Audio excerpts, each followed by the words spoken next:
Hi everyone, welcome to my channel. आज का video होने वाला है एक लहंगा डिज़ाइन पर। इस वीडियो में आप देखेंगे पूरे लहंगे की कटिंग एंड स्टिचिंग को और एक beautiful sequence work crop top को क्रिएट करते हुए। वीडियो शुरू करते हैं। यहाँ पर मैं ये वाला मेज़रमेंट ले रही हूँ, आप अपने अकॉर्डिंग मेज़रमेंट ले सकते हो।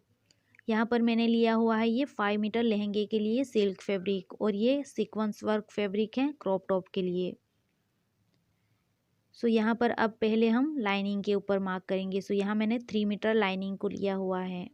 अब हम लहंगे के लिए मार्किंग करेंगे। कुछ इस तरह से मैंने ये फैब्रिक को रखा हुआ है, ये कौन शेप में है। अब हम यहाँ पर वेस्ट मेज़रमेंट लेंगे। ये फैब्रिक 4 फोल्ड है। आपका वेस्ट मेज़रमेंट जितना भी हो आप उसे 4 से डिवाइड कीजिए। मेरा वेस्ट मेज़रमेंट है 30 इंच, तो उसका 4 से डिवाइड करने पर आएगा 7.5। लेकिन मैं यहाँ पर 1 इंच एक्स्ट्रा लूँगी, तो यहाँ पर मैं 8.5 पर मार्क करूँगी। कुछ इस तरह से हमें यहाँ पर 8.5 पर मार्क कर देना है। अब हमें यहाँ पर एक स्ट्रेट लाइन ड्रॉ कर लेनी है। अब हमें यहाँ पर पूरे कोने पे मेज़रिंग टेप को रखना है और नीचे की ओर देखना है कितना मेज़रमेंट आया हुआ है। अब हमें यही मेज़रमेंट से यहाँ पर बीचों बीच मार्क करना है। कुछ इस तरह से हमें मार्क कर देना है और यही मेज़रमेंट हमारा यहाँ पर भी आना चाहिए। अब हमें यहाँ कुछ इस तरह से ड्रॉ कर लेना है, यहाँ राउंड शेप में।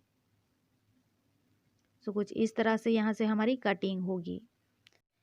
अब हमें मेज़रिंग टेप को यहाँ पर रखना है और नीचे की ओर मार्क करना है। ये एक लाइनिंग है, तो यहाँ पर मैं 30 इंच पर मार्क करूँगी। आप अपने अकॉर्डिंग मार्किंग कर सकते हो।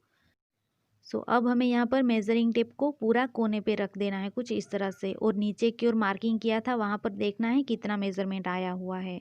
यहाँ पर मेरा ये 42 पर है, तो यहाँ पर मैं पूरे में 42 पर मार्क कर दूँगी। हमें मेज़रिंग टेप को पूरा कोने पे ही रखना है और कुछ इस तरह से पूरे में मार्किंग कर देनी है 42 पर। कुछ इस तरह से मैंने मार्किंग कंप्लीट कर ली है। अब मैं यहाँ से उसे कट कर लूँगी। यहाँ पर ये कटिंग कंप्लीट हो चुकी है। अब मैं यही लाइनिंग को रखते हुए लहंगे को कट कर लूँगी। यहाँ पर मेरी ये लहंगे की कटिंग कंप्लीट हो चुकी है। अब मैं क्रॉप टॉप को कट करूँगी। यहाँ कुछ इस तरह से मैंने ये लाइनिंग को लिया हुआ है। पहले मैं लाइनिंग के ऊपर मार्क करूँगी। यहाँ मैं ले रही हूँ शोल्डर मेज़रमेंट। मेरा शोल्डर मेज़रमेंट है 14 इंच, तो उसका आधा आएगा 7 इंच। तो हमें यहाँ पर 7 इंच पर मार्क कर देना है और यहाँ शोल्डर से ही लेना है हमें आर्म होल 7 इंच पर, और उसके साथ से ही आएगा बस्ट लाइन 10.5 और वेस्ट लाइन आएगा 14 इंच पर। अब हमें ये सारी पॉइंट पर लाइन ड्रॉ कर लेना है कुछ इस तरह से। अब लूँगी मैं राउंड मेज़रमेंट। आपका राउंड मेज़रमेंट जो भी हो आप उसे 4 से डिवाइड करके लीजिए। मेरा राउंड मेज़रमेंट है बस्ट एरिया का 34 इंच, तो उसका आएगा 8.5, और वेस्ट लाइन है 30 इंच, तो उसका आएगा 7.5। अब लूँगी मैं गले की मार्किंग। यहाँ पर मैं बोट नेक ले रही हूँ, तो उसकी विड्थ है 4.5 और उसकी डीपनेस है 3.5। अब हमें यहाँ पर एक बॉक्स ड्रॉ कर लेना है कुछ इस तरह से, और गले को और आर्म होल को ड्रॉ कर लेना है कुछ इस तरह से सिंपल वे में। अब हमें ये वाले पॉइंट को जोड़ देना है और 1 इंच एक्स्ट्रा कपड़ा छोड़ते हुए लाइन ड्रॉ कर लेनी है। कुछ इस तरह से मेरी मार्किंग कंप्लीट हो चुकी है। अब मैं उसे कट कर लूँगी। कुछ इस तरह से मैंने नीचे की ओर फैब्रिक को रखा हुआ है। अब हमें ये दोनों को साथ में कट कर लेना है। यहाँ पर मेरी कटिंग हो चुकी है। अब हम स्लीव को कट करेंगे। कुछ इस तरह से मैंने ये स्लीव के लिए कपड़े को लिया हुआ है। ये 4 फोल्ड है और उसकी लंबाई है 20 इंच। ये एक फुल स्लीव है। अब इस पर मार्किंग नहीं होगी, तो हम कुछ इस तरह से ये कपड़े पर मार्क करेंगे। आपका आर्म होल जितना भी हो आप उससे आधा ले लीजिए। मेरा आर्म होल है 16 इंच, तो उसका आधा आएगा 8 इंच। तो अब हमें 8 इंच पर मार्क करना है। अब हमें यही पॉइंट के नीचे 3 इंच पर मार्क करना है। कुछ इस तरह से यहाँ पर अब हम मार्किंग कर देंगे। उसके बाद हमें यहाँ से कुछ इस तरह से उसे ड्रॉ कर लेना है। अब हमें नीचे की साइड मेज़रमेंट लेना है। आपका जितना भी मेज़रमेंट है उसके अकॉर्डिंग आप ले सकते हो। कुछ इस तरह से मैं यहाँ पर मार्किंग कर दूँगी।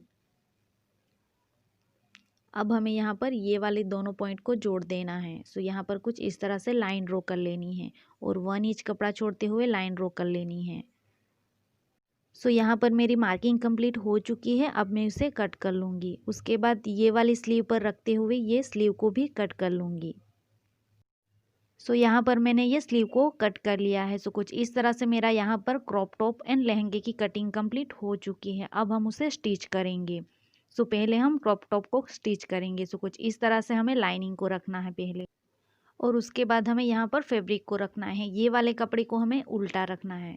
सो कुछ इस तरह से हमें उसे उल्टा रख देना है और पूरे में पिन अप कर लेना है। सो यहाँ पर मैं उसे रखते हुए पूरे में पिन अप कर लूँगी। सो यहाँ पर मैंने ये पूरे में पिन अप कर लिया है। अब हमें जहाँ पर भी ये पिन अप किया हुआ है वहाँ पर हमें सिलाई कर लेनी है पूरे में। सो कुछ इस तरह से मैंने पूरे में सिलाई कंप्लीट कर ली है और पलटाते हुए दोनों पार्ट को मैंने सीधा कर लिया है। अब हम शोल्डर अटैच करेंगे। सो कुछ इस तरह से हमें ये वाले पार्ट को सीधा रखना है और ऊपर हमें कुछ इस तरह से उल्टा रखना है ये वाला पार्ट, और दोनों में सिलाई कर देनी है। सो यहाँ पर मेरे शोल्डर अटैच हो गए हैं। अब हम स्लीव को अटैच करेंगे। सो पहले हमें यहाँ नीचे की साइड में हाफ इंच मोड़ते हुए सिलाई कर लेनी है। सो यहाँ पर ये सीक्वेंस वर्क फैब्रिक है तो यहाँ पर मैं पाइपिंग कर दूंगी। कुछ इस तरह से ये वाले कपड़े को लेते हुए मैं यहाँ पर पाइपिंग कर दूंगी। सो यहाँ पर मैंने ये पाइपिंग कंप्लीट कर ली है। अब हम स्लीव को अटैच करेंगे। सो यहाँ पर हमें स्लीव को रखते हुए अटैच कर देना है। सो कुछ इस तरह से ये स्लीव अटैच होगी। सो अब हमें ये कपड़े को कुछ इस तरह से रखना है और उसके ऊपर हमें ये स्लीव को उल्टा रखना है कुछ इस तरह से, और यहाँ पर ये बीचों बीच पॉइंट टू पॉइंट मिलाते हुए सिलाई कर लेनी है पूरे में। सो यहाँ पर कुछ इस तरह से मैंने स्लीव को पूरा कंप्लीट कर लिया है। सो अब हम यहाँ पर जिप को अटैच करेंगे यहाँ पर। सो कुछ इस तरह से मैंने ऊपर की साइड में जिप को पिन अप कर लिया है। अब हमें बिल्कुल जिप के टिथ के नज़दीक से हमें सिलाई कर लेनी है यहाँ पर। सो यहाँ पर मैंने ये जिप को अटैच कर दिया है। अब हम उसे बंद करके देखेंगे। सो कुछ इस तरह से ये कपड़े को अंदर की साइड में मोड़ देना है दोनों साइड में। उसके बाद हमें कुछ इस तरह से पकड़ते हुए ऊपर की साइड में लेके जाना है। सो यहाँ पर मेरी ये जिप पूरी कंप्लीट हो चुकी है। अब हम यहाँ पर साइड फिटिंग देंगे। सो जहाँ से हमने जिप को अटैच किया है वही लाइन से यहाँ से हमें उसे सिलाई कर लेनी है। सो कुछ इस तरह से मैं दोनों साइड में फिटिंग दे दूँगी। उसके बाद हमें ये जिप को कट करते हुए यहाँ पर लॉक कर देना है। सो मैं दोनों साइड में उसे साइड फिटिंग दे दूँगी कुछ इस तरह से। सो यहाँ पर मैंने ये क्रॉप टॉप की साइड फिटिंग कंप्लीट कर ली है। हमारा क्रॉप टॉप यहाँ पर रेडी हो चुका है। अब हम लहंगे को स्टिच करेंगे। सो यहाँ पर मैंने ये लाइनिंग को अटैच कर दिया है। हमें यहाँ पर वेस्ट लाइन पर लाइनिंग को अटैच कर देना है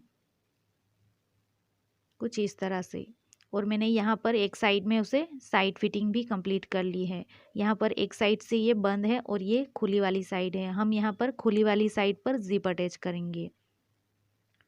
सो कुछ इस तरह से मैंने ये जिप को लिया हुआ है। अब हमें यहाँ पर उसे रखते हुए उसे अटैच करना है। सो यहाँ पर मैं उसे पिन अप कर दूँगी। सो कुछ इस तरह से मैंने ऊपर की साइड में उसे पिन अप कर दिया है। अब हमें यहाँ पर जिप के टीथ के बिल्कुल नज़दीक से यहाँ पर सिलाई कर लेनी है। आप देख सकते हो यहाँ पर कुछ इस तरह से मैंने ये जिप को रखा हुआ है। सो यहाँ पर मैंने ये सिलाई कंप्लीट कर ली है। अब हम उसे पलटाते हुए सीधा करेंगे। सो आपकी जिप कुछ इस तरह से है तो आप उसे इस मोड़ते हुए उसे सीधा कर लीजिए और उसे यहाँ से पकड़ते हुए ऊपर की साइड में खींच दीजिए। सो कुछ इस तरह से ये जिप पूरी कंप्लीट हो चुकी है। अब हमें यहाँ पर ऊपर की साइड में बेल्ट को अटैच करना है यहाँ पर। सो मैंने यहाँ पर बेल्ट को पहले से ही रेडी कर रखा है। सो कुछ इस तरह से हमें बेल्ट को यहाँ पर रखते हुए उसे अटैच कर देना है। सो कुछ इस तरह से रखना है उसे, और यहाँ अब पूरे में उसे सिलाई कर लेनी है। सो यहाँ पर मैंने बेल्ट को पूरा कंप्लीट कर लिया है। अब हम साइड फिटिंग देंगे यहाँ पर।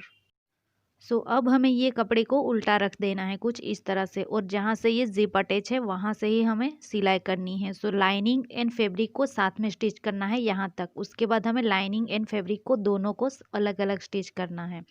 उसके बाद हमें ये जिप को कट करके यहाँ पर लॉक कर देना है। सो यहाँ पर ये फिटिंग कंप्लीट हो चुकी है। सो उसके साथ से ये लहंगे की स्टिचिंग पूरी कंप्लीट हो चुकी है। सो यहाँ पर मैंने ये टेसल्स को रेडी किए हुए हैं। आपको ऐसे टेसल्स रेडी करने के लिए कुछ इस तरह से स्क्वायर शेप में कपड़े को लेना है। कुछ इस तरह से मैंने ये स्क्वायर शेप में कपड़े को लिया हुआ है।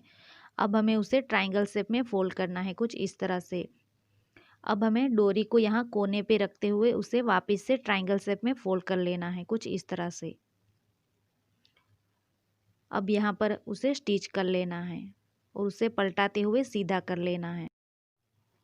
सो कुछ इस तरह से आपको टेसल्स मिल जाएंगे। सो ये है पूरे लहंगे का complete look.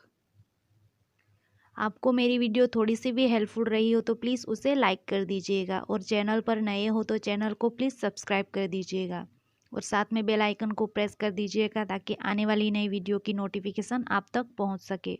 Thank you for watching.